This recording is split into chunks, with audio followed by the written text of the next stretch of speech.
There we are, everyone. Welcome to Final Cut Pro Radio TV Live. And we have Mr. Sean Lander all the way from Australia. Now, of course, I got to turn Good that morning, back. good evening, good afternoon, wherever you are. There we go. Yep, we're on YouTube, Periscope, Facebook, all that good stuff. So we got I don't know where this comment came from. It's greetings from Baja, California, Russell Porter. Now, Russell, it's 4 a.m. there. What in the world are you doing up at 4 o'clock in the morning? That's the first question I have for you. I hear people don't sleep because of Corona. Well, that's true. Or they sleep more. Or they sleep more. Yeah. One or the Yeah. other. Yeah. So has that affected you, yourself, you guys and your family's okay? You have toilet paper and all that stuff? Yes, thankfully the toilet paper crisis is now over, and I think the crisis for the supermarkets is how to get rid of it all, because it's piled to the ceilings. Right, exactly. It's back to ridiculously cheap prices. Well, I had the other Australian guys on a couple weeks ago, and you guys got hit twice. You got hit with the damn fires.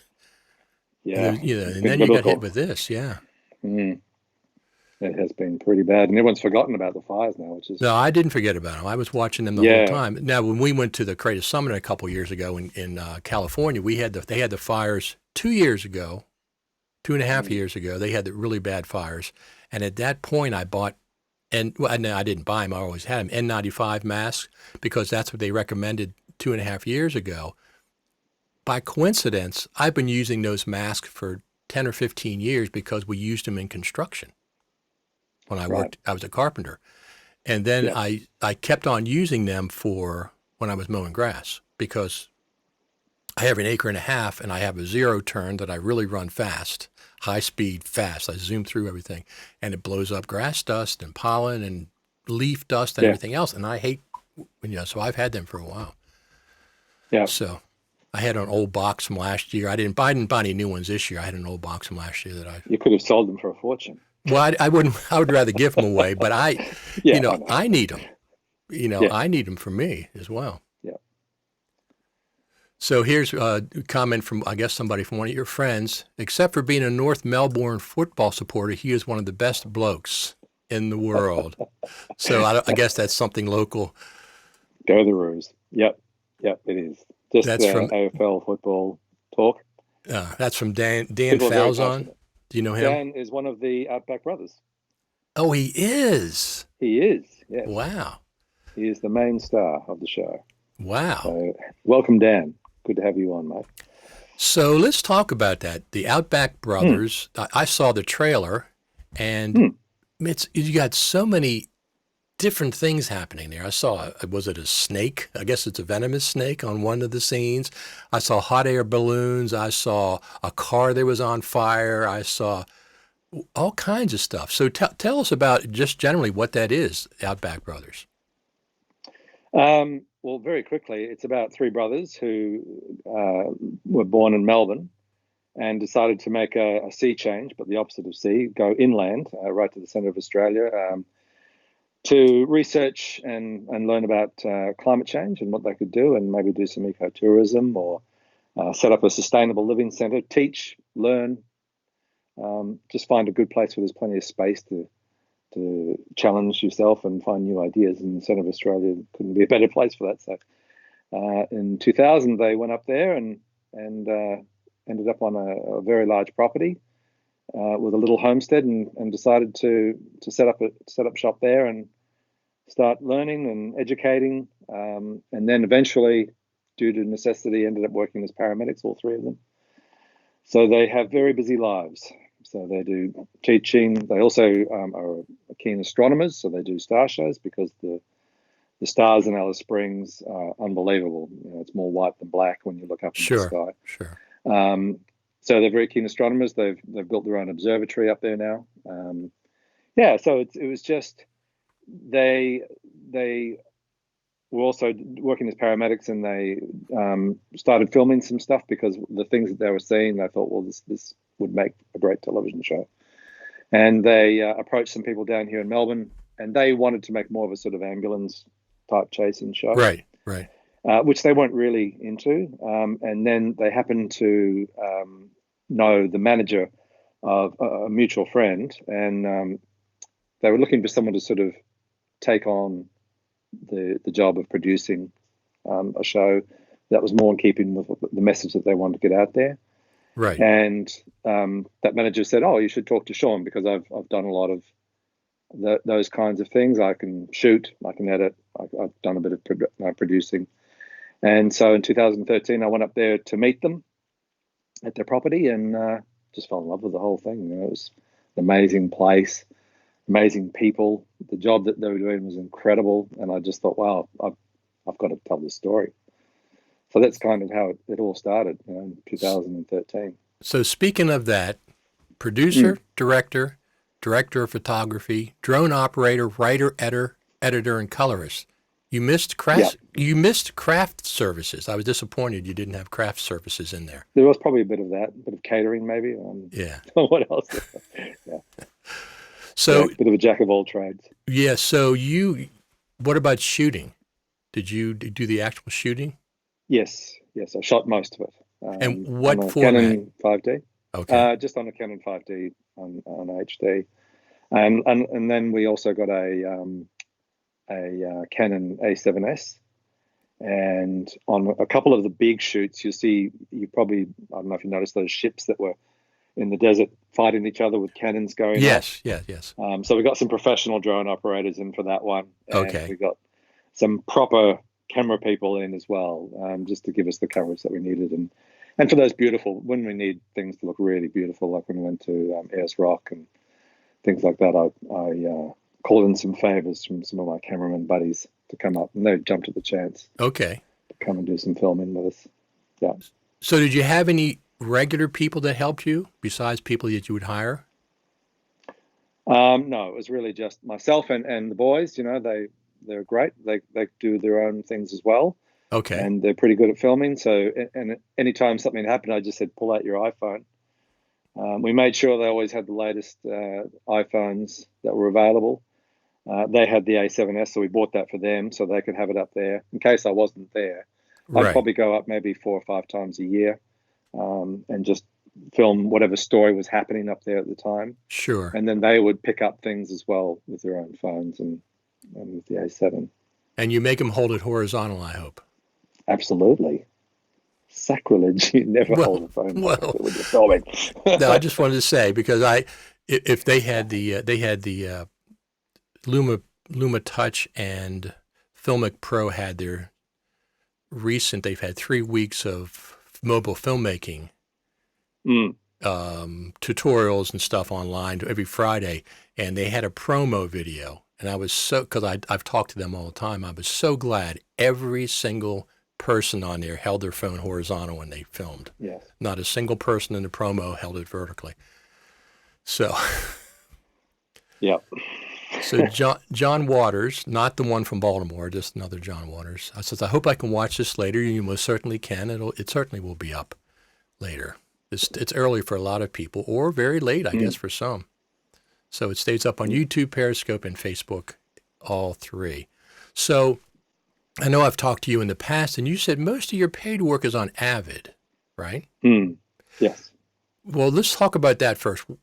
Is that the typical reason that Avid's entrenched in TV and film production from legacy stuff, and it just stays entrenched, or is there other reasons why that is? Yeah, I'd say it's probably 50-50 for me, but because I do produce my own stuff, or if I'm working for a director or producer as a sort of one man, there's only one editor, then they don't mind if I cut on Final Cut. So I'll always push that. It's only when I have to collaborate with others that I'm really having to use Avid. And probably the most work in Australia for television editors anyway is still on Avid. And Avid is the king of collaboration, and it's entrenched, and everyone knows it. It has a huge ecosystem, and systems set up for assistant editors, loggers, editors, that sort of thing. So it's just a big infrastructure, and people can come in. And the good thing about Avid is it doesn't really change that much. So if you haven't used it for 5 years, it doesn't really matter. You're still going to know it. It's going to be very familiar when you when you fire it up. There's not much that's changed. So, right. Yeah. So most of the big jobs, probably minimum 5 to 10 editors.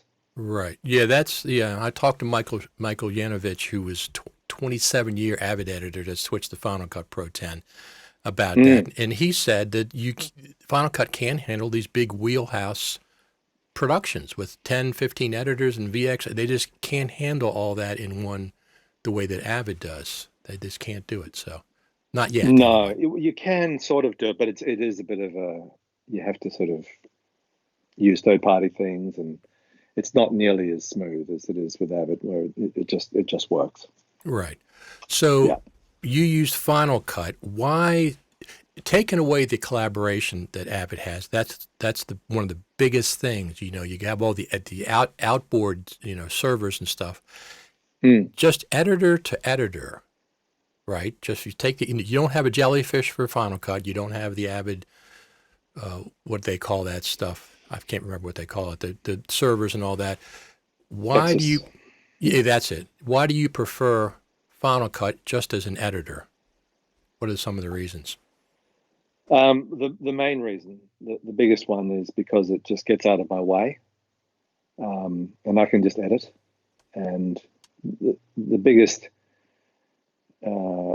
impediment I find to getting a story done smoothly is just all the distractions that are around you. And then if the non-linear editor is fighting you as well, then it's just hard to get into the zone. And the best editing always happens when you're in the zone. It's like you can see the next edit coming before you've even put it down. You understand the story, how it's going to play out before you've even put the shots under the timeline. And that, just playing with Final Cut Pro in 2011 and organizing all the media with keywords and favorites and smart collections and things like that. And I thought, wow, this is a bit laborious, but I'm gonna go through this process just to see how it feels.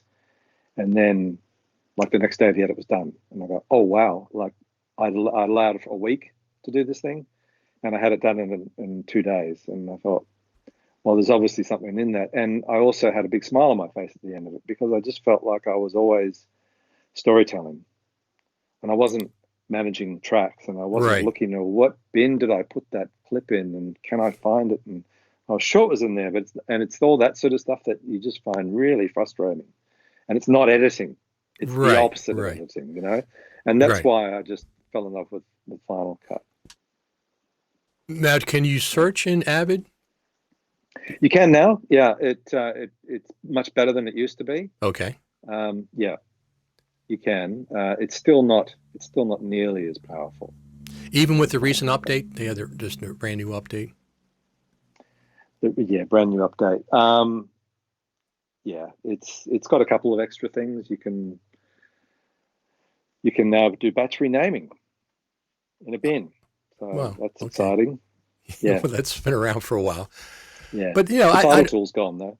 Yeah, I mean, I don't want to be. I like Avid, Premiere, Final Cut, whatever you use is fine. I prefer Final Cut, obviously. I don't have any ill feelings toward any of the three.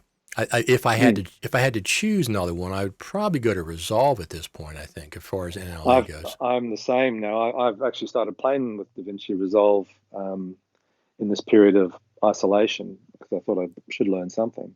Right. I mean, I've always been really interested in learning Resolve. I've used it for color correction, and I always finish in Resolve when I'm working on my own, and I'm handing off to a grader, or if it's a film and it's going to a DCP or something like that. Then sure. So I've learned how to get Final Cut into Resolve, and thankfully it's a really easy transition. So I've had to learn the basics of Resolve, but I thought I'd deep dive into it over the last couple of weeks, and I have to say I'm really impressed.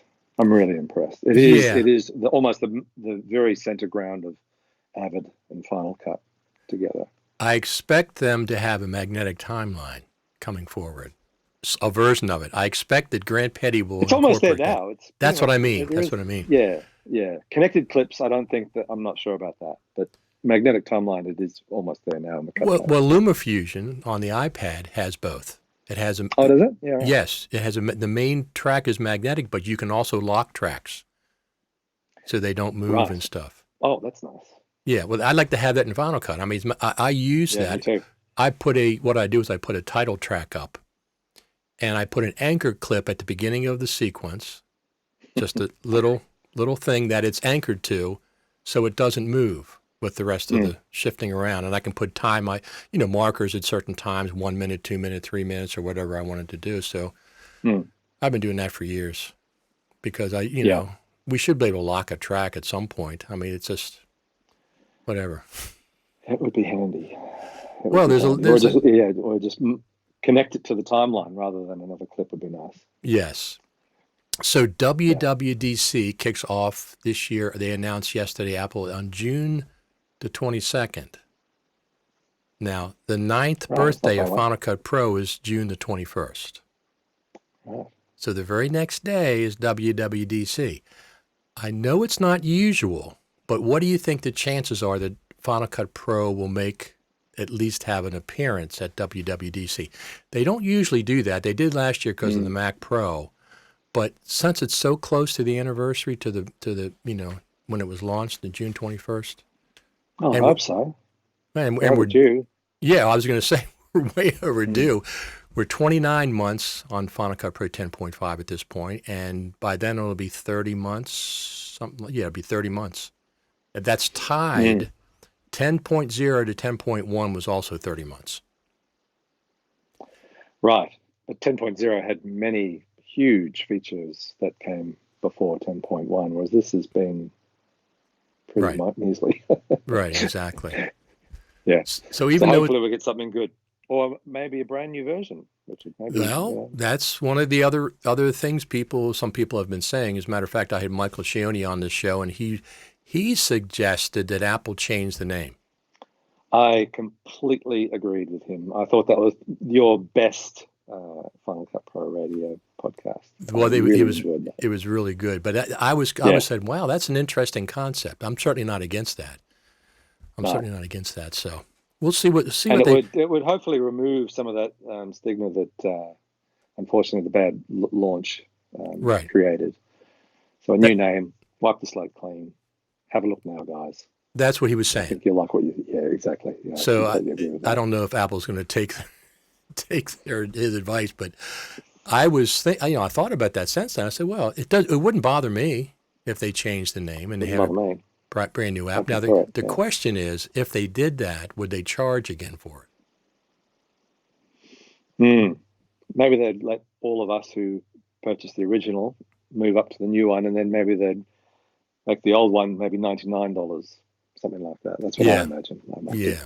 Because if you read the terms of service of Final Cut Pro, it says they can charge at any point after the first major update, which would have been 10.1. It says it right in the terms of service. Okay. They reserve the right to charge whatever the wording is. I've referred to that a few times when people say, oh, there's always a free update. No, there's no guarantee that's going to happen. It's been that way so far. And I appreciate it. I mean, that's fantastic. But they can charge, obviously, for an update. Well, I'd be happy to pay. If they give us everything that we want. Apple's listening. This more. Don't tell me. No, okay. I shouldn't have said that. I'd be happy to pay a small amount. Yeah, a reasonable amount. Give us a reasonable amount. Yeah, give us the long time. $10 for due protection. Exactly. I offered before Les went in with Apple. Wes. West Plate. Before he went on with Apple, I said, I'll give you $100 if you make a scrolling timeline plugin. That's when he was doing the motion-based stuff. And so I don't know if he took that to heart or not, but even LumaFusion has a scrolling timeline on the iPad. Everybody does. And so does Avid, Avid Premiere. They've always had it, so, Everybody says it's because of the redrawing of the waveforms and stuff live. Okay, well, let me turn that off then. Sure. Little button, on, off, on, off. I don't need it when I'm scrolling. I don't need it so much. Yeah. Even if it's just pages, that's fine.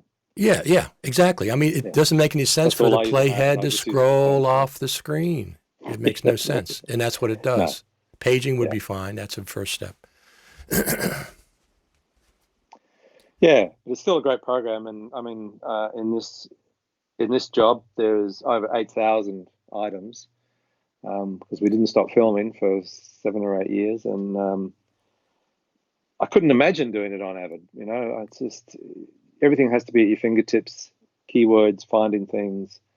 You can see there's just tons and tons and tons of keywords, thousands of clips, and it's all at my fingertips. So if I need something, it's right there, and I can't do that on anything else. So. Right. Yeah. So you have the same setup I have. I have a vertical monitor, but mine's on my right because of my desk is set up, and then I have a 34-inch LG monitor for my main monitor. Yeah. And you have another monitor there, which is your viewer, I guess. Yes, I have viewer, which is just a bit off screen, just there. That'll never be turned vertical, ever. Yeah. So I got the Mac Pro, right? I'm very jealous. I talk about it. Well, here's the thing. I'd saved up for it last August, September. I actually made a fund, and I kept putting money in it, and I finally saved up for it. But I didn't get the XDR display. I just don't need that. I mean, it's nothing that I'm going to be using effectively. But the Mac Pro is fantastic. It's just the best Mac I've absolutely ever owned. Just the ability to open it up and pull things in and out. No cables, no fans. 32 gigabyte graphics card, no fan. Zero. No fans. No fans. I mean, it has the fans on the Mac Pro itself. Right, yeah. But the GPUs, I see these GPUs people talk about all the time. Then they have 3 fans on them. They talk about being compatible. I don't want fans. Is it quiet? Is it quiet? Can you hear it? It's right here. Oh, okay. Right next to me. I have it on my desk because I'm switching things in. I have 8 Thunderbolt 3 ports. 8. Yeah. No. And I switch things in and out a lot of times. Just there's always an empty slot or two, and I have a PCIe card that I put in there. Remember the G5 when you used to take the side off and it had that plastic? Oh, the bubble. Yeah. And you'd take that out, and then all the fans would just go completely crazy. Yeah. It's like a jet taking off. Yes, I have a G5 downstairs. And I have the old cheese grater. Before this came out. I've got 2 of them under the desk. Oh, do you? Are they in use? No. They're tabled legs now. But that was a great machine, the G5. It was I got 10 years out of it. The cheese grater and the G5, both of them are great machines. I really, really like them. So what are you running on now? What are you running? Just a 2016 iMac. Not even an iMac Pro? No. I was waiting for the Mac Pro. I'm definitely going to get one. And work has been, with this COVID thing, I had a huge job. I had a feature film I was supposed to be starting in March, and that got COVID, and then another huge television job, which thankfully has just started up this week. So. Oh, good. Good. Yeah, I'm able to work on it remotely, so that's great. That'll keep me busy till the end of the year, hopefully. But it just put everything up in the air, and I just thought, well, better batten down the hatches for a bit and just right. So the film jobs are just postponed, or has it been canceled? Not sure. It was fairly large and had some big name actors, and it's a juggling act, when you've got big names that they only have certain windows where they can. So, who knows? So we got a comment from your friend Dan Falzon. Please ask Sean how he filmed a music clip and managed to shoot and avoid millions of flies in the Outback. I didn't avoid millions of flies. I saw you with that beekeeper's net on your face. Oh, yeah. I had to use that because they get into your mouth and your nose and your eyes, and they're not afraid of anything. And that's normal in the Outback? No, well, you go through periods of time during the day, and unfortunately that we just chose the absolute wrong time of the day to film. And it doesn't matter how much fly spray you spray on the camera or on the microphone or on anything. Really. They just want you, and they Yeah, have you. yeah. We have maybe it's something similar occasionally, but they're called gnats. Is that the same thing? Are they tiny? These ones are small. Yeah, they're probably like that. Okay. And they just swarm all over you. Okay. Well, we get gnats once in a while. They call them gnats. They're just little teeny, but they buzz and they get in your stuff. But they're not. So you need a beekeeper's mask. They're not quite that bad. No. Yeah. And it's hard when you're flying a drone because both of your hands, and especially when you're not a very good operator like me, you're paranoid, and Sure, you don't sure. want to let go. And they're all over your face, and you're just trying to look at the screen. Right. And right. Like this. You need like it's a horse's. the most uncomfortable. It's like a torture. It really is. Right. What kind of drone? I have a Typhoon H, which I really, really like. I bought it years ago. It was a Phantom 4 Pro, I think it was. Okay. It was their drone. That was fine, yeah. Yeah. My stepson's just got the little DJI Mavic Mini. Right. That thing is incredible. I hear that. I'm going to get a smaller one. I'm shooting 4K now. I have it. It shoots 4K. But the thing I like about the Typhoon H was it has 5 blades, and it can fly with just 4. So if one of the motors goes down, you can still keep it up in the air. And the other thing is, it came with its own controller. You didn't have to use your iPhone or the iPad as a controller. It has its own screen and its own controller. It came with it. So I really like both of those features. Yeah, right. Yeah, but I'm the same way. I've crashed it so many times. When I first got it, 3 times I crashed at blades. I crashed a broken arm until I realized, things I was doing wrong. Yeah, I play a few games. And then I realized that the DJI, the control layout was the exact opposite of what I'm used to. So once I figured out I could actually change it to a game controller, it just suddenly became completely natural. So exactly. It paid off. Yeah. You could change the one I have as well. You could change the controllers to anything you want, basically. Yeah. So what do you think about this persistent rumor of Final Cut Pro on the iPad? Have you heard it? I think it has to happen. I think it has. I have heard it. I think I was predicting it 5 years ago, and it makes sense. I think it makes sense. I think a touch screen, Minority Report style editing on a large iPad, it just seems natural. And when you think about film editors, and I remember I first trained film editors when they were coming over to Avid, they really struggled with the loss of that tactile feel of what they used to do. So they knew how long shots were because they were physically holding them in their hands. And I got at that because I started on film as well. And something gets lost in translation, feeling the beats and feeling the pacing. And I'm hoping that will come back to a certain extent when you've got a touch interface, that you'll be able to, just get that feeling of an organic feel of constructing your story again, rather than this clicking keyboards. And people say, "Oh, you should only edit with the keyboard like a professional." I think, no, that's the opposite of what you should be doing. You're right. You should be crafting. And then LumaFusion has that ability on the iPad. You can use the pencil. You can use your finger, of course. And now you can use a key. If you get one of those magic keyboards and a trackpad, you have all the options. Well, the thing was, I talked for years about I'd like to see a touchscreen MacBook Pro. And instead of making a touchscreen MacBook Pro so far, because damn well they have one in Cupertino, they have touchscreen MacBook Pros. Instead of doing that, they came around the other way and made a professional iPad Pro, which is a touchscreen, and added the keyboard and added the trackpad. It's the same thing. It is. Yeah. And they've come in at the exact right way, I think, because I've used the Surface Pro, and a touchscreen Windows machine it's not a great user experience at all. It feels very clunky. Okay. Whereas attaching the keyboard, and eventually now you can use a mouse on the iPad, does feel really natural. So I think they've definitely come at it the right way. And the other thing is, people always say, well, you're constantly touching the screen. You don't have to use it all the time. Just use the touch No. sometime. Otherwise, use keyboard and the mouse. You don't have to do it. You Yeah. can use both, because that's As editors, we always, there's always that thing where the producer would reach over your shoulder and say, and you just yes, yeah, exactly, exactly, yeah. exactly. So we got a couple more comments. I'm presuming these people know you. Clayton Jacobson, you know him? Clayton. Yes, Clayton, famous film director, made this film here behind me, and Brothers Nest was the last He says, feature film that I worked.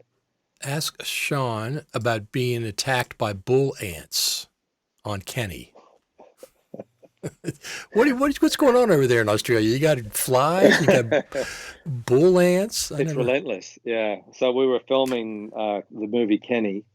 I was second camera on that, and it was a night scene with a taxi arriving to pick up someone, and we filmed it all with PD 170s, I think it was. Okay. And it was very fly on the wall, just to make it look documentary style. So I was filming this taxi walking up, and I was walking backwards, and then I stopped and kept filming, and I didn't know, but I'd actually stood on a nest of bull ants. Mm. And of course, they came racing out to see what was happening and who this big galoot was standing on their home. And so they attacked me, bit me on the ass. Wow. And boy, did it hurt. Wow. I tried to hang on for as long as I could, but I think I ended up giving the camera to Clayton, saying, I can't do this anymore. Keep filming. I've got to get these things off me. And we have another comment The sacrifices we make. Absolutely. I mean, that's, I know exactly what you mean. Sometimes you get... Show must go on. Yeah, exactly. Show must go on. Exactly. So Dan says, is Sean going to do more time-lapse astrophotography? I guess you film the stars? Yes. So you'll see in the show, there's some amazing time-lapse photography that I did, and they've done as well. And because you can't help but want to do it when you go up there, it's the Milky Way is just like, it's just incredible. So I'd love to do more. Unfortunately, in Melbourne, population of 5 million people, the stars are pretty shrouded by the light pollution from the city. But we do have a property down the coast. So when I go down there, it's nice to look at the stars and take the tripod down and shoot them. So I'm hoping to do some more. Absolutely. So is Melbourne 5 million? Is that like packed in, condensed like New York City, or is it more spread out, do you think? It's probably more like Los Angeles. Okay. But our city center is, it's probably about the same size. We've got taller buildings, obviously, because we haven't got the earthquake problem. But I think we are the second most sprawled out city next to Los Angeles. Okay. Yeah. But we're growing at 200, we were until COVID. We were growing at 220 a day. It just seems to be, we're going to overtake Sydney probably in the next few years. Just a lot of economic growth here.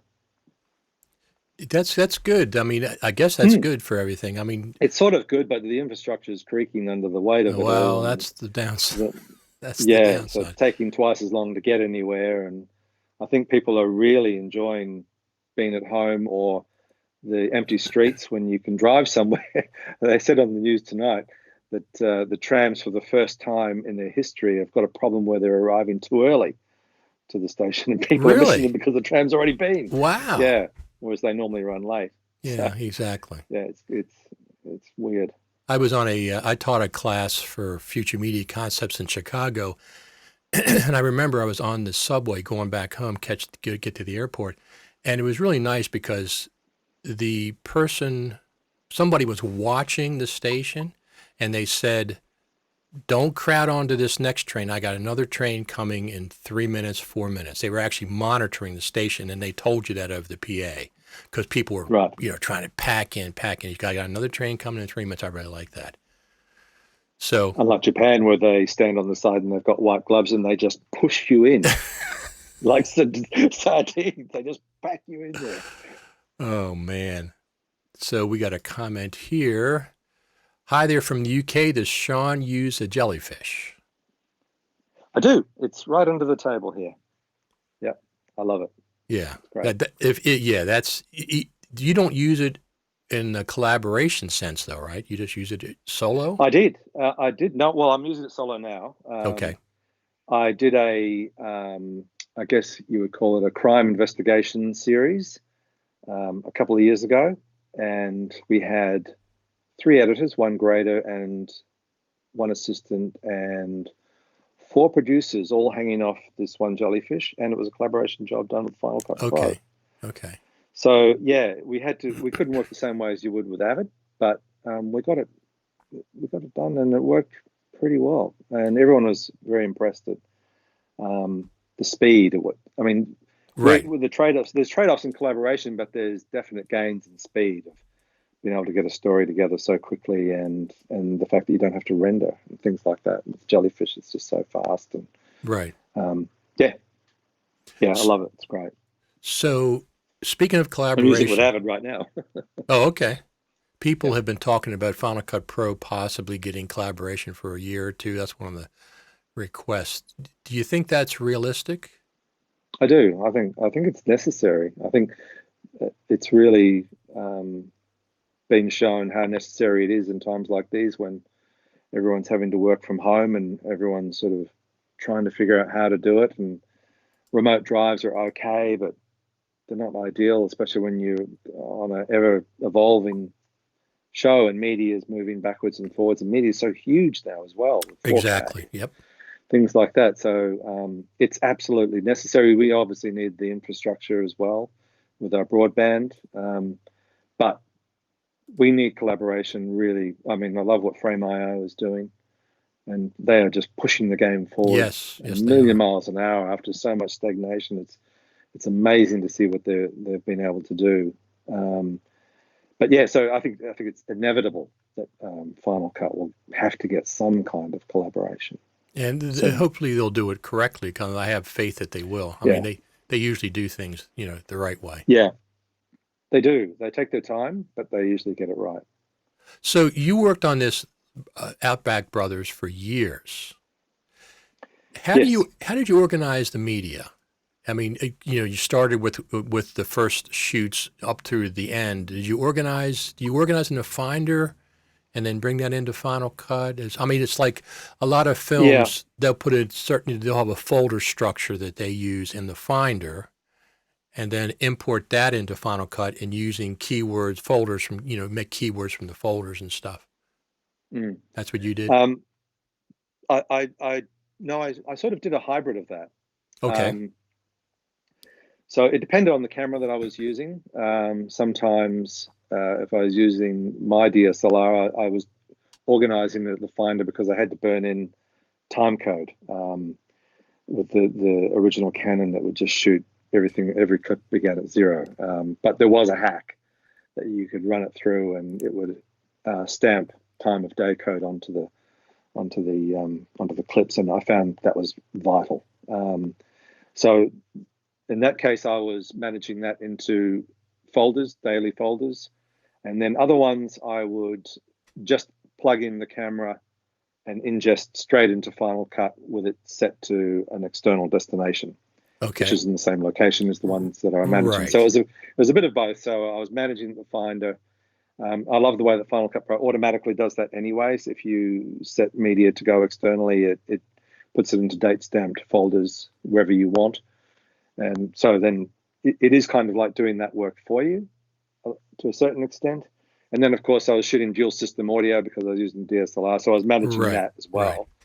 And then there was animations, the time lapse, those sorts of things. So I had my own folder structure. I create a set of icons that I put on my website that you can download. Right. And it gives you all those sort of categories where you might want to think about keeping all your assets. Because there's so much, there's scripts and voiceovers. Exactly. Animations and so many things. And I just don't want to lump them all into one place. Because, someone might ask for a certain thing, like a music track or something like that. So you just can go straight there, pull it out and send it off. That was the other thing about the show is we had some amazing musicians who donated their music to the show as well. some amazing didgeridoo players, and I used to play with a band called Midnight Oil. Oh yeah, I doing some remember of them. music. Yeah. So yeah, incredible. So that we had this really rich tapestry to draw from. So I just had all these fantastic, assets neatly tucked away. And I'm very sort of OCD about that. I like to know where everything is. I don't really want something else completely managing it, because Right. if I don't know where it is, I get a bit worried, I guess. So I use Logic Pro a lot, and I Yeah. really like Logic Pro. And there's a couple of features that I wish Final Cut Pro had.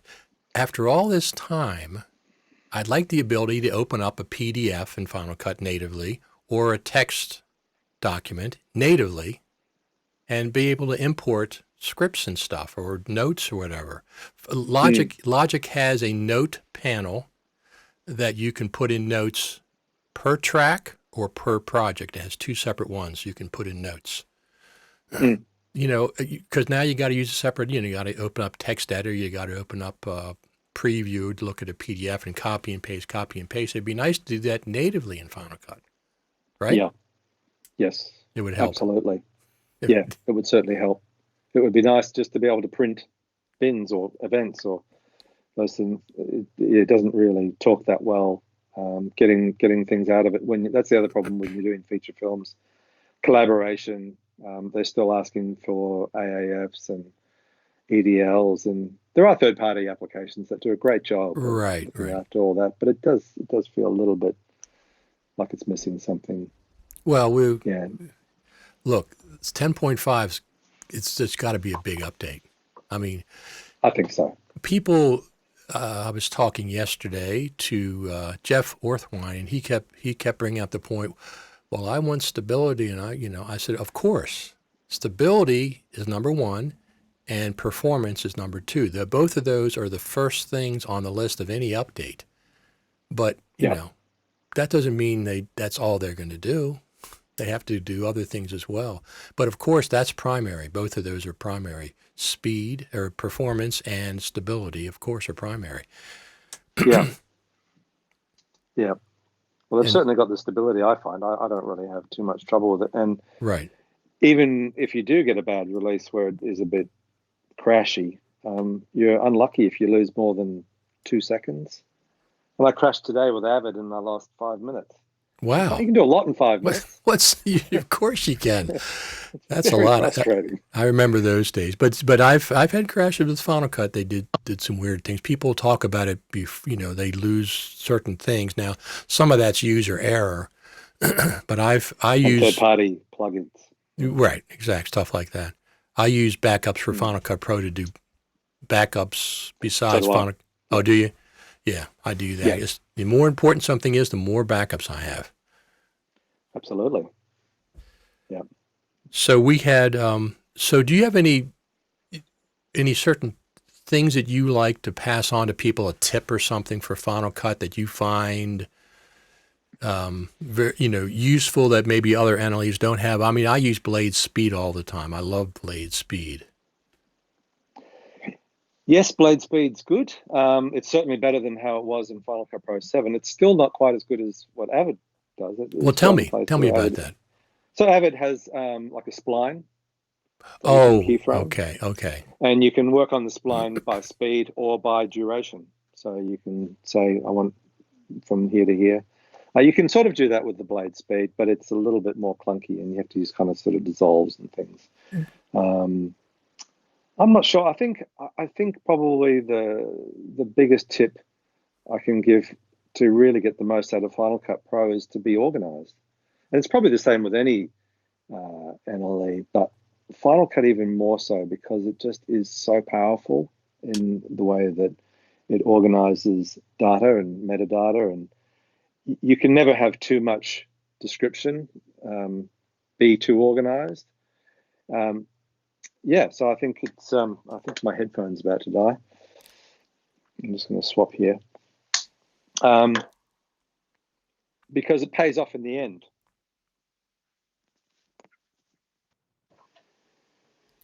Oh, absolutely. Pre-organization. Can you hear me still? Yes. Oh, good. So I think you switched microphones, though. Did you? I may have, yeah. I think my My headphones have gone flat. I might Okay. just charge them for a minute. Okay.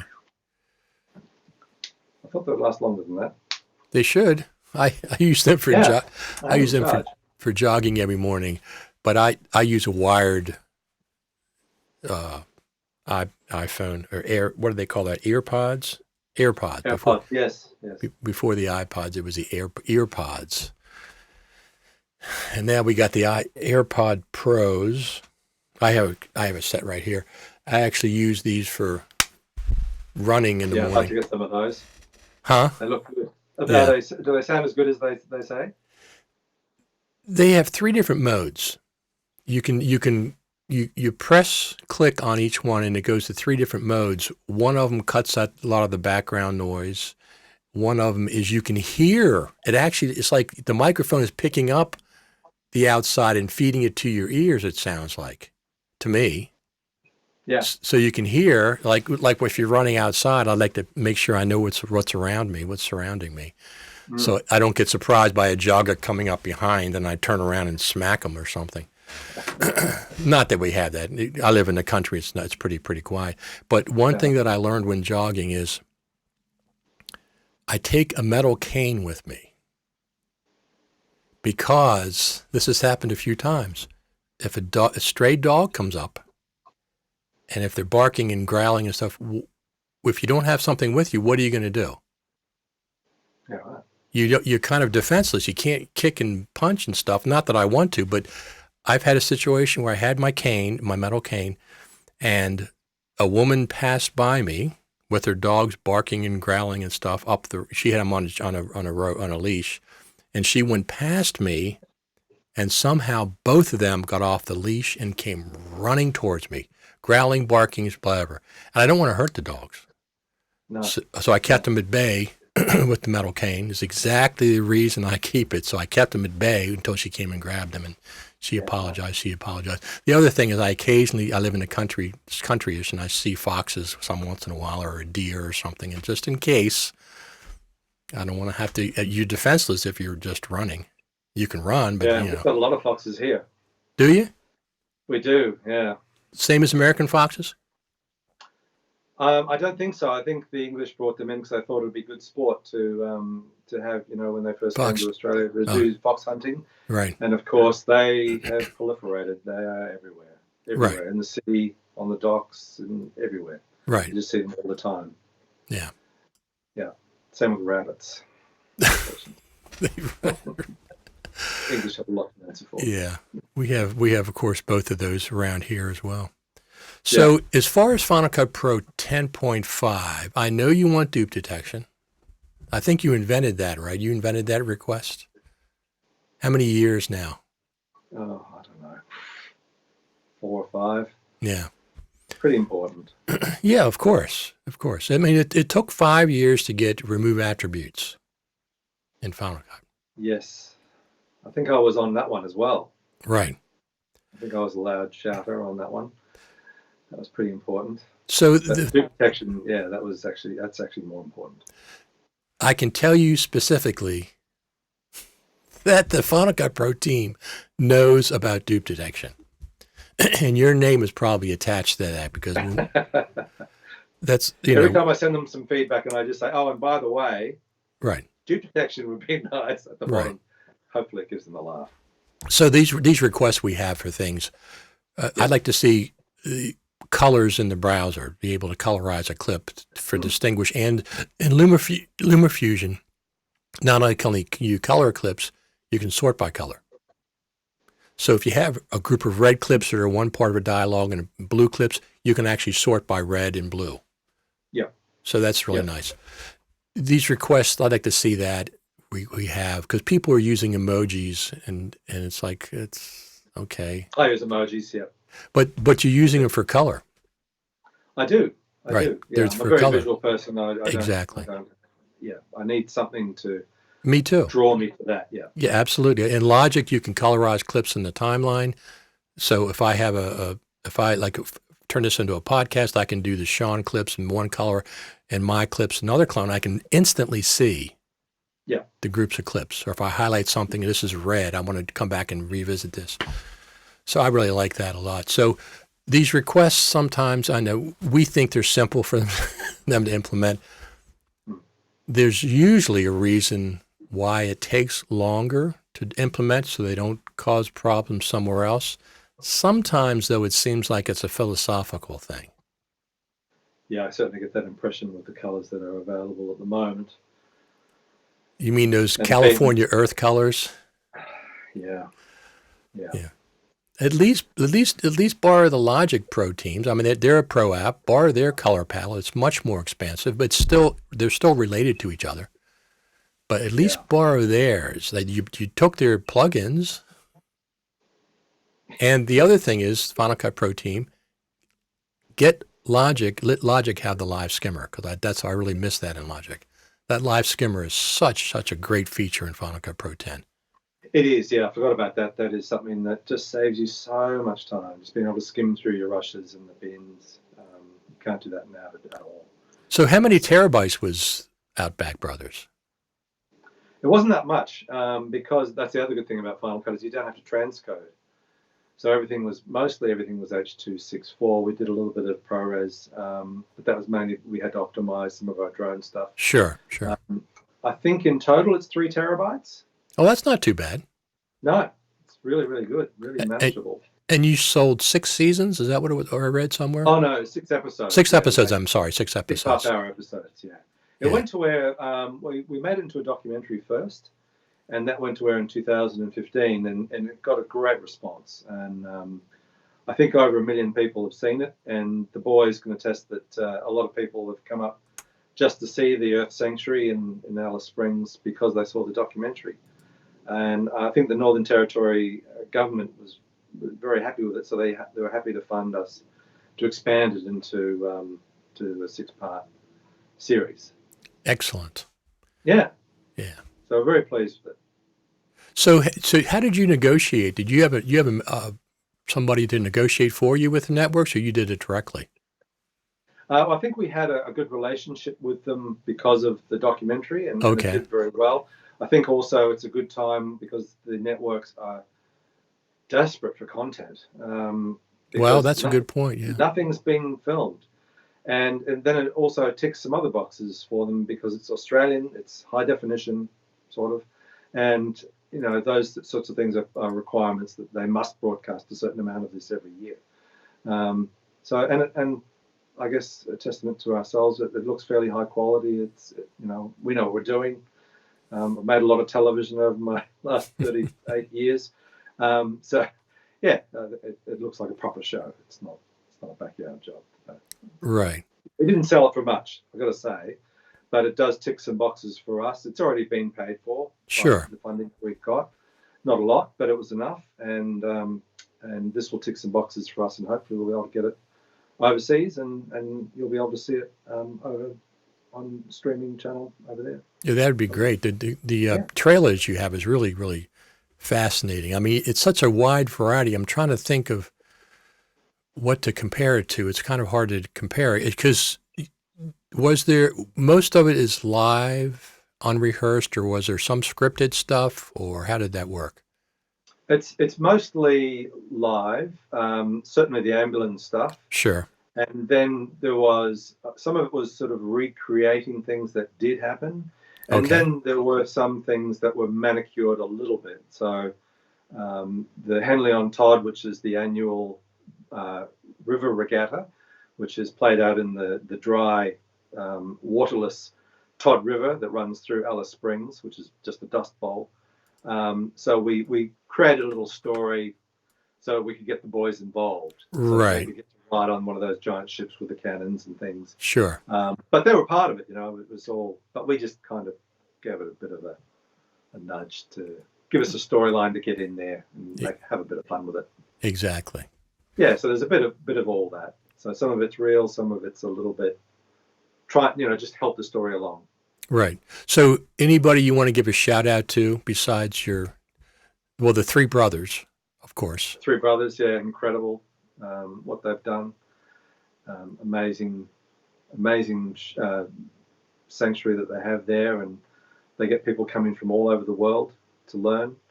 And their main focus is to get it into the school curriculum, to get sustainability into the curriculum, so that kids are growing up learning about how to look after the planet that we live on and have less of an impact on it. So I think it's really noble what they're doing, but they're not preachy. They just want to have fun, and Sure.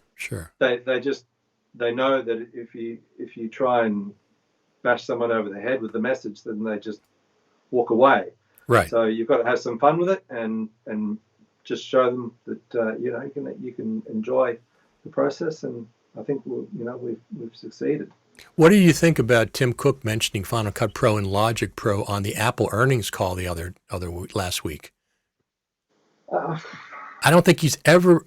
Listen, I've been making a joke for years that Tim Cook doesn't know what Final Cut Pro is, and then he mentions it on the earnings call, and I was like, wow, and Logic Pro both. I mean, that's certainly positive.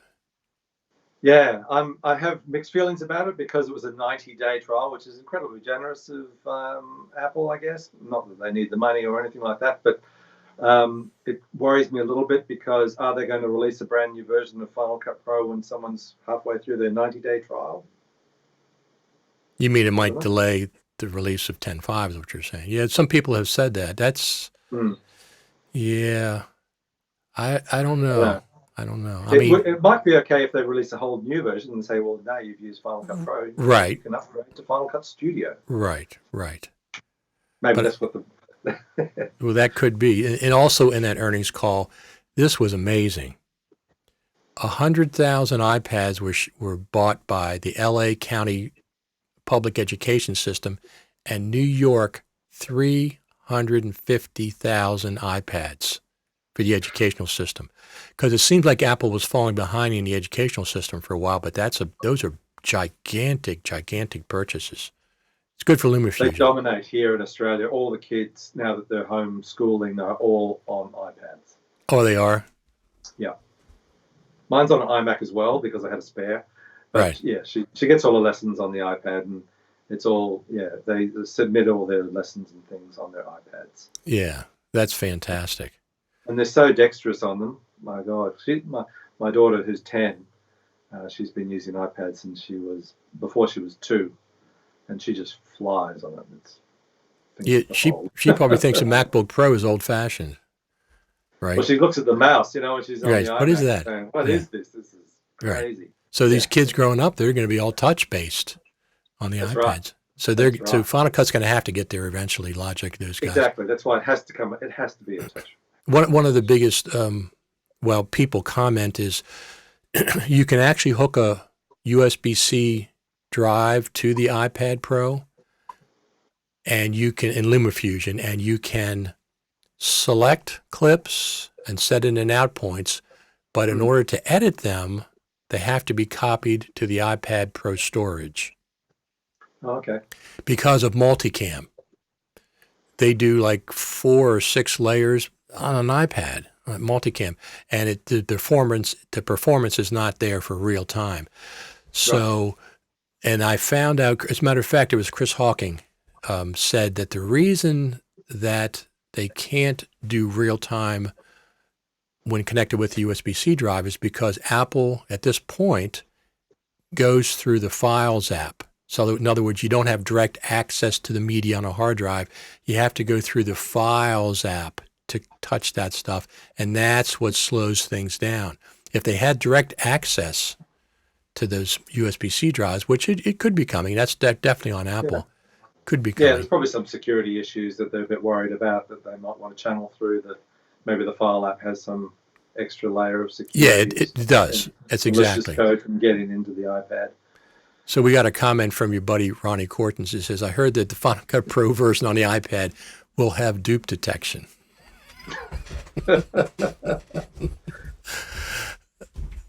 Does that mean you'll probably get that? I don't care, right? Whatever version, as long as it's there, that's the main thing. I'll just have to, have it sitting here beside my iMac, just looking for the dupe detection on the iPad. Yeah. So if they do have a Final Cut Pro version on the iPad, well, I think they will eventually. I don't know if they'll have it this year, but that's one of the other things I'd love to see them address is the proxy workflow, which is it's okay if you're dealing with one resolution, but when, for an example, on a show like this, where you might have some old standard definition from Right.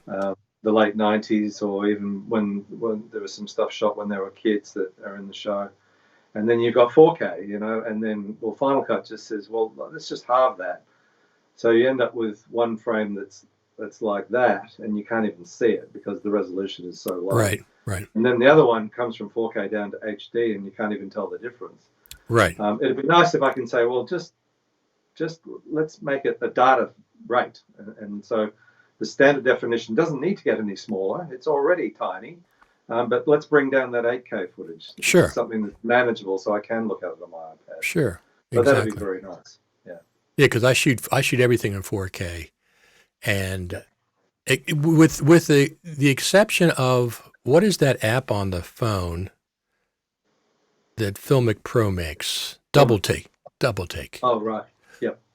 I started shooting on that because I do a lot of. I've been doing local podcast, talking about people in the community and what they're doing during the coronavirus thing. And I used to switch the camera to me walking, switch the camera to me talking, back and forth. And last week I did the double take and did the camera facing me and the camera what I'm looking at.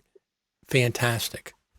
Yeah, right. It's fantastic, and it makes it makes the clips it makes the clips are time code synced, and one's A and one's B, so they're very easy to bring into Final Cut Pro and just sync up right off the bat.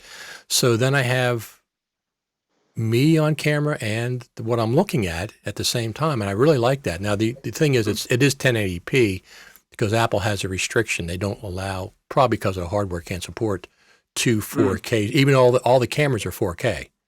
I have the iPhone Pro Max 11. All the cameras are 4K, but with double take, it only records 1080p, which is fine. That's what I always output. Yeah. Even though I shoot 4K, everything is output in 1080p. Sometimes even 720 if it's going to Facebook, because they don't really utilize 1080p. Everybody watches it on a small screen. That's fantastic. Great for diary cam, which is, in every reality show. Then you could have two streams coming from them, what they're saying, and right at the same time. Yeah, the only thing is that you have to angle it just right, because you got to get your shot and the front shot the same. So there's usually one little sweet spot where you can get both of them depending on where you have the camera. Yeah, right. But it worked really well last week, so I'm going to use that from now on. So we got somebody coming in here at the end of the show saying, hello, everybody, Richard Fincher. I'm not sure where he is. I don't know if you know him or not. That's on Facebook. Hello, Richard. And then we got a comment from, this is an earlier comment, 1992 with the original Avid on the Quadra 9000. Great days, Matt. Yes, Quadra, was it 9000? Or was Quadra 950 or something like that? Yeah, 24 megabytes of RAM, 7 gigabyte hard drive space, and I think it cost the ABC, who bought it, $260,000 or something like that. And we did one of the largest documentary series in Australia's history, and on the Labor government, called Labor and Power. And it was 1992, my first foray into nonlinear editing on Avid. So I've been doing it for a while. So Richard Fincher says, I'm interested in high-performance applications of Mac Pro 2019. The interesting thing is, on the Final Cut Pro page, they constantly say that the new version of Final Cut Pro, and I presume 10.5, is specifically optimized for the best performance on the Mac Pro 2019. So I'll be interested to see how that, goes forward with 10.5. What exactly, I got a 16 core and I have 112 megabytes of RAM gigabytes of RAM. And then I usually don't go below, like right now I'm at 90.77 available gigabytes. And I'm running multiple things. I'm running audio interfaces. I'm running this Ecamm Live. I have Safari open. I have Skype open. So I've only dropped. Have you ever had to render? Have you ever been able to test the machine? Have you ever got it to slow down at all? I didn't do that extreme. What was the one guy did all those? Was it Chrome? He loaded all those things of Chrome to bring the Mac Pro to a crawl. Okay. No, I don't really. Some once in a while the fans will kick on. Let me see what's going on right now. I have a couple different. No, not much going on right now. Skype's using the most. Actually, Skype's using 85% of the processes and Ecamm Live. What? It's like, well, Skype's been good for me for the most part. But you have to remember Skype is owned by Microsoft. That's the thing you have to remember nowadays. So I'm not sure how much influence they have. And Probably more trustworthy than everyone else at the moment. Yeah. Well, speaking of that, the Zoom has version 5.0 that just came out. That's supposed to address a lot of the security concerns people have had, because they've been hit with a lot of, NASA won't use them. Elon Musk won't use them.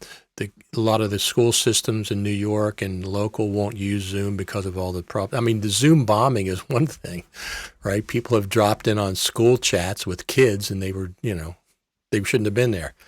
Let's just say right. that. So they're using Google Hangouts here for school. And it's funny because they've got this thing called the coronavirus app that the government wants everyone to download, and it's basically just a little tracking app that if you come into contact with somebody who ends up having the virus, that you get an alert to say you should go and get tested. Right. And people from the schools have said, "Oh no, I don't want that with the government, tracking your every move." Right. And da-da-da. And, okay, kids, time for another Google Hangout. Exactly. And Google Pages are in this. Exactly. One of the comments. Talking about.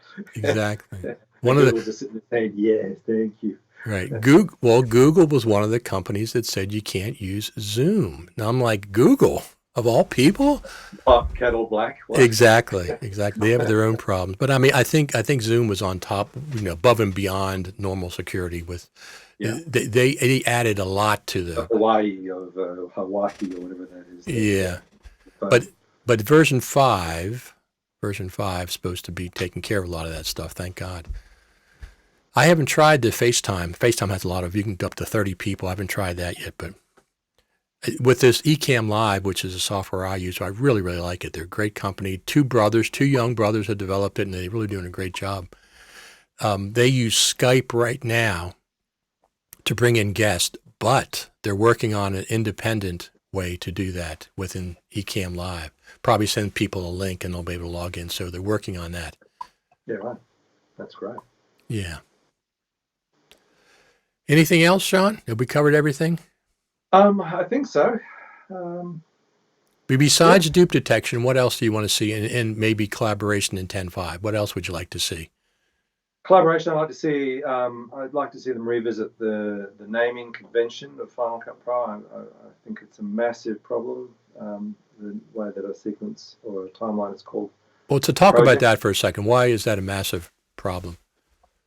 Well, because I think, just the perception of it. And every other NLE project is the job that you're working on. And in Final Cut, it's a sequence. And I often have upwards of 20 to 30 sequences per job. And to call them all projects just seems silly. And also, when I'm talking to other editors, trying to convince them that Final Cut is a serious professional application, and they go, "Okay, well, show me." And they go, "Okay, well, first of all, you've got to create a project." And they look at me like I'm got two heads or something. Right.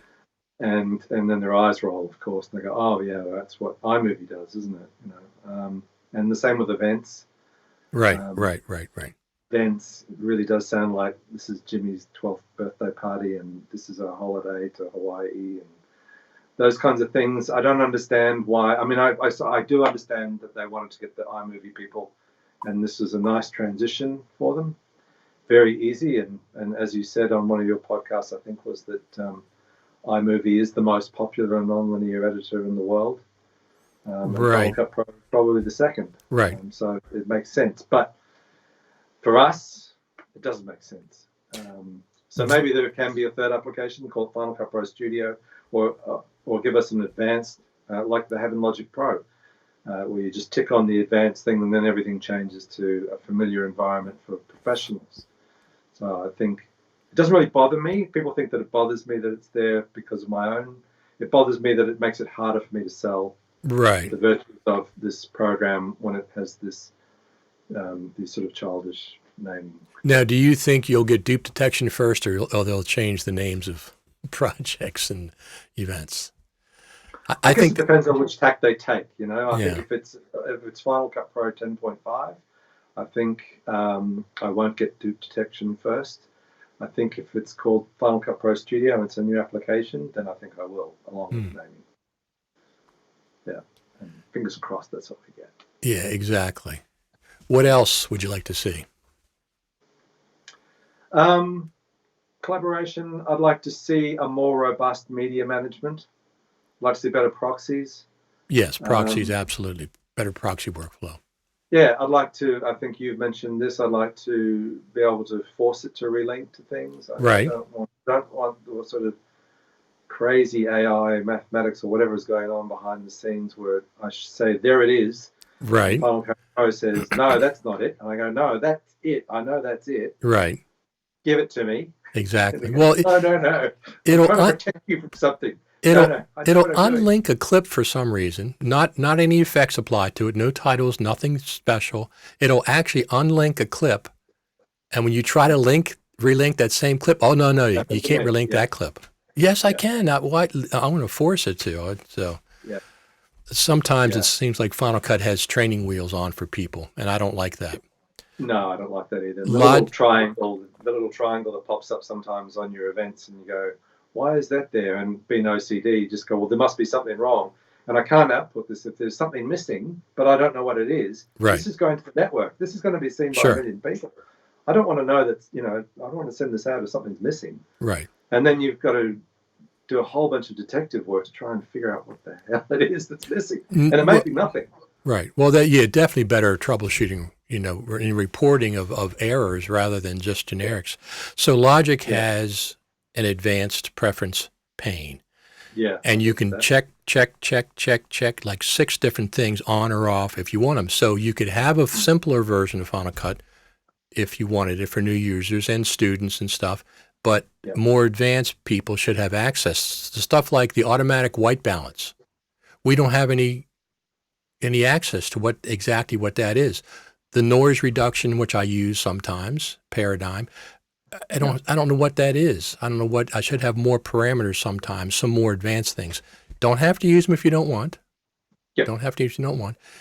But to people that want some of that stuff, I'd like to see that. Logic has it. Logic is a pro app. Logic has the advanced preference pane. Yeah. And I think maybe that's why it's taking so long.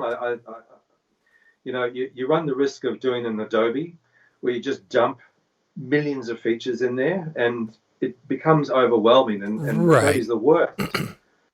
So like I've been using Photoshop since 93 or something, around then. And I've just watched it grow. Right. It's not growing in any nice way. It's sure. More. No, nobody wants that.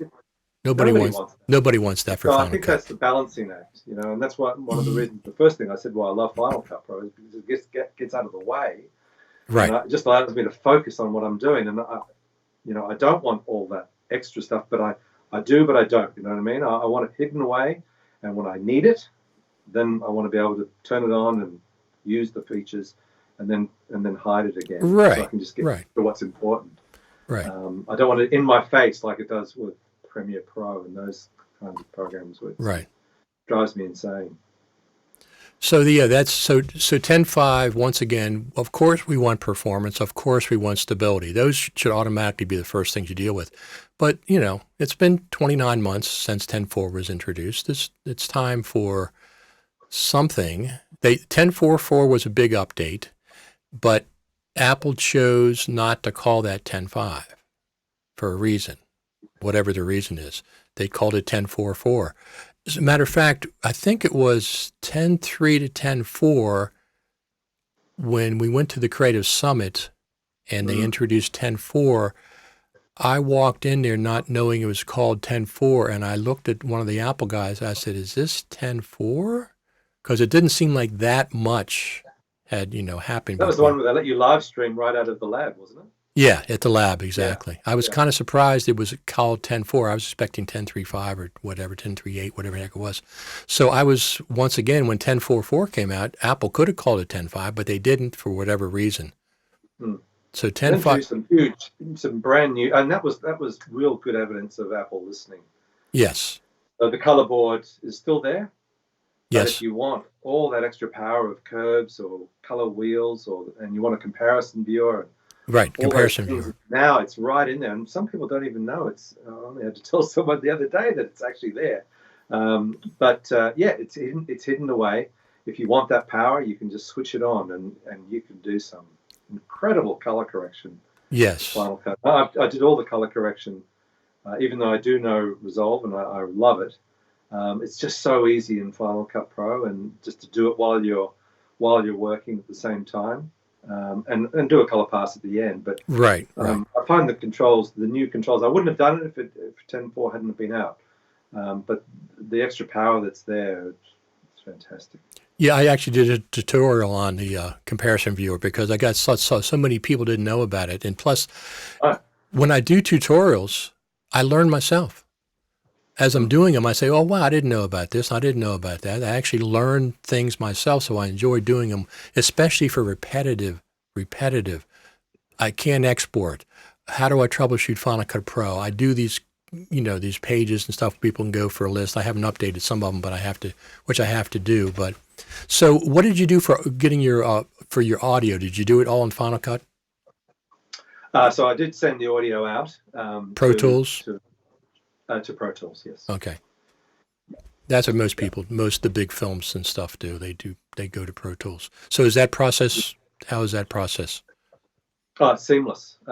It's better than Avid, who owns Pro Tools and Movie Composer. Extra Pro, I presume? Yeah, Extra Pro, yeah. Can't fault it. It's amazing. And you always get that comment from the audio engineer who just goes, "Where did this come from? How did you make it so neat and everything's lined up and named and yeah, it's great." So, and the way it deals with roles, it's fantastic. So, yeah, and he just sent me back a WAV, and that just laid up into the timeline.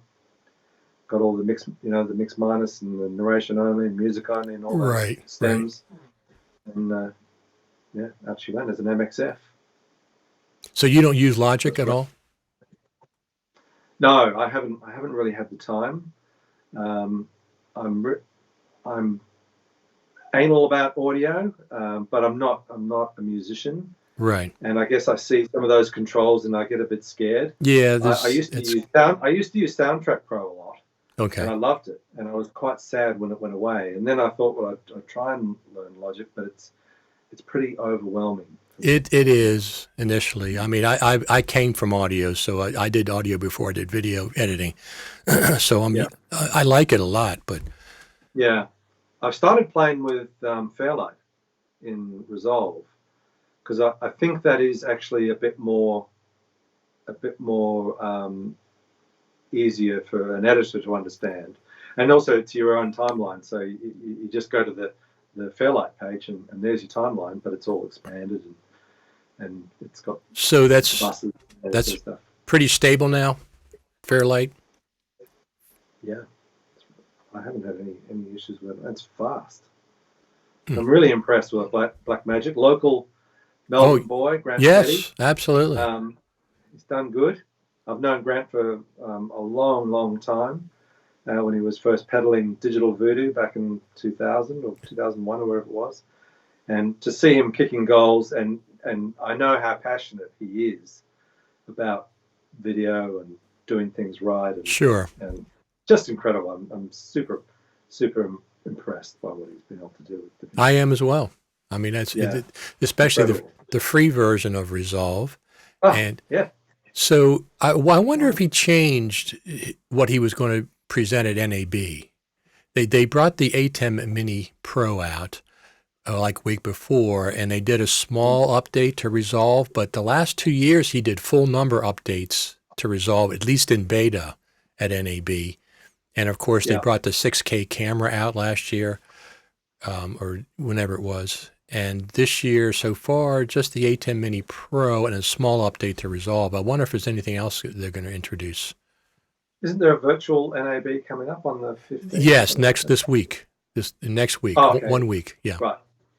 So maybe he'll surprise us and destroy everyone else's news as he usually does, and everyone just ends up talking about Black Magic. Well, they're the biggest. They have the biggest booth there. I mean, it's gigantic. Have you been to NAB? I haven't.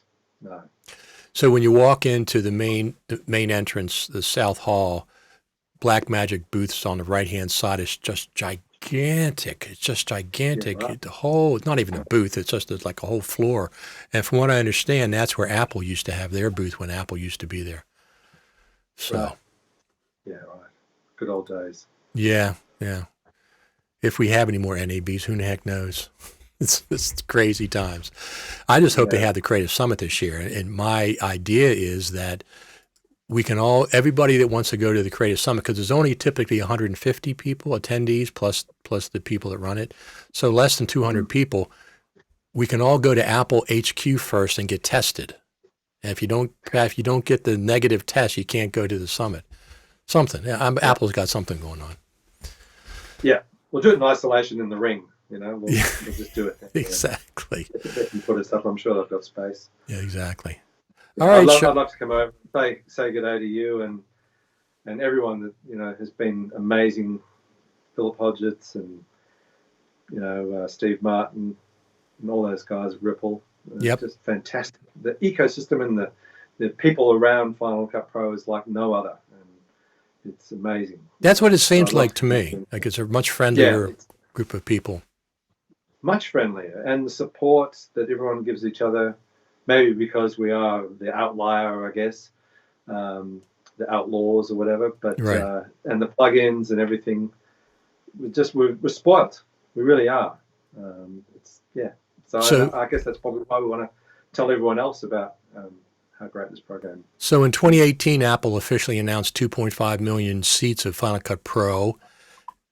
Is it 4 million at this point? It's got to be over 3 million. Be close. It would have to be close. Certainly now that the free version 90-day demo is out, and I'm one of the admins on Final Cut Pro 10 editors on Facebook, and I just wake up and I've got about 20 invites waiting for me to go through. Right. Not invites, but requests to join, and I'm sure the other guys are probably getting quite a few. So we're probably growing by 50 a day. And that's incredible. We're probably close to 35,000, I guess. We'd be somewhere around there, which is quite a lot of people. What's your cutoff?